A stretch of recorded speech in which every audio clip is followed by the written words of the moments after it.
ఒక డాక్టర్ని కలిసినప్పుడు ఏ పేషెంట్స్ ఏంటంటే ఏ ఒక సమస్య గురించి వస్తుంటే చెప్పుకుంటారు. కానీ ఈ డెంటల్ డాక్టర్ అని తెలిసిన వెంటనే ఓకే ఒకసారి మనం సెల్ఫీ మిర్రర్ చూసుకొని మన స్మైల్, అంటే ఎక్కువగా డాక్టర్స్ మన టీత్ని అబ్జర్వ్ చేస్తుంటారు. అంటే డెంటల్ డాక్టర్ కాబట్టి ఆపోజిట్ స్మైల్ ఎలా ఉంది, ఈ పేషెంట్కి ఏం ప్రాబ్లం ఉంది అని మీరు క్యాలిక్యులేట్ చేసుకుంటారు. అట్లాంటి కేసెస్ లేకపోతే మీరు సడన్గా ఎవరినైనా చూసినప్పుడు వాళ్ళ స్మైల్ని అట్లాంటి ఏమైనా చూస్తూ ఉంటారు, గమనిస్తుంటారు జనరల్గా డెంటల్ డాక్టర్ కాబట్టి. యాక్చువల్లీ ఇన్ జనరల్ మీరు చెప్పింది చాలా కరెక్ట్. ఇప్పుడు యాజ్ ఎ డెంటిస్ట్ మేము మూవీ చూసినా హీరో హీరోయిన్ని చూసినా కూడా వాళ్ళ టీతే అబ్జర్వ్ చేస్తాం ఫస్ట్. వీళ్ళ టీత్లో ఈ కరెక్షన్ ఉంది, వీళ్ళ టీత్లో ఈ కరెక్షన్ ఉంది, అది తెలిసిపోతుంది. వాళ్ళు ఏమన్నా ట్రీట్మెంట్ చేయించుకుంటే కూడా మాకు తెలిసిపోతుంది స్క్రీన్ పైన కూడా. సో మీరు జనరల్గా మమ్మల్ని కలిసినప్పుడు మీ స్మైల్ చూసే చెప్పేస్తాము, అంటే మీరు ఇలా ట్రీట్మెంట్ చేయించుకున్నారు ఆర్ మీకు ఈ ప్రాబ్లమ్ ఉంది. సో ఫస్ట్ మేము టీతే చూస్తాం, అదైతే కరెక్ట్.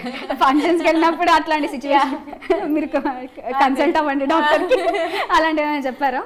అంటే ఒకవేళ బాగా విజిబుల్ ప్రాబ్లం ఉంటే కంపల్సరీ చెప్తాం, ఎందుకంటే అది వాళ్ళ మంచి కోసమే కదా. ఇప్పుడు మన ఫేస్లో మనకి ఫస్ట్ కనిపించేది డెంటిస్ట్గానే కాదు, but if you see any person మనకు ఫస్ట్ వాళ్ళది కనిపించేది వాళ్ళ స్మైలే.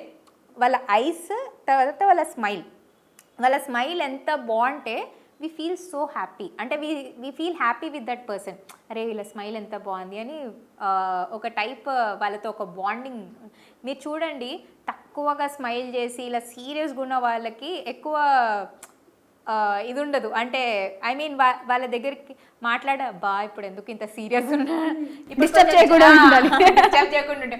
బట్ జోవియల్గా ఎవరైతే నవ్వుతూ ఉంటారో వాళ్ళ దగ్గర ఎక్కువ మాట్లాడడానికి ఆర్ వెళ్ళడానికి ఇష్టపడతారు. ఎవరైనా ఫంక్షన్స్లో అయినా ఎవరైతే బాగా నవ్వుతుంటారో వాళ్ళ దగ్గర వెళ్ళి మాట్లాడాలి ఆర్ వాళ్ళతో ఉండాలి అని ఫీల్ అవుతుంటారు. సో కంపల్సరీ స్మైల్ అనేది అంత కాన్ఫిడెన్స్ ఇస్తుంది మనకి.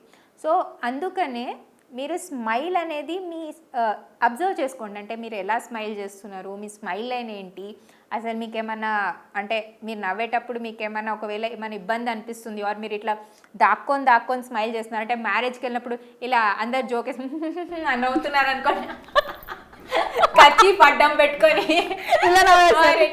ఓ గాడ్ అట్లా స్మైల్ చేస్తున్నారంటే దేర్ ఈజ్ సమ్ ప్రాబ్లం, మాకు తెలిసిపోతుంది మీరు అలా స్మైల్ చేస్తే. సో అలా చేస్తుంటే మేము కంపల్సరీ చెప్తాం ఏంటమ్మా ప్రాబ్లం, ఎందుకు స్మైల్, ఎందుకంటే దట్ ఈస్ అవర్ రెస్పాన్సిబిలిటీ, ఎందుకు అలా. అప్పుడు అది చేయించుకోవాలి కంపల్సరీ, ఎందుకంటే దట్ ఈస్ నాట్ కరెక్ట్. ఫ్రీగా స్మైల్ చేయడానికే దేవుడు మనకి టీత్ ఇచ్చాడు, ఇంత ట్రీట్మెంట్స్ ఉన్నాయి. సో కంపల్సరీ అలా ఉంటే చేయించుకోండి.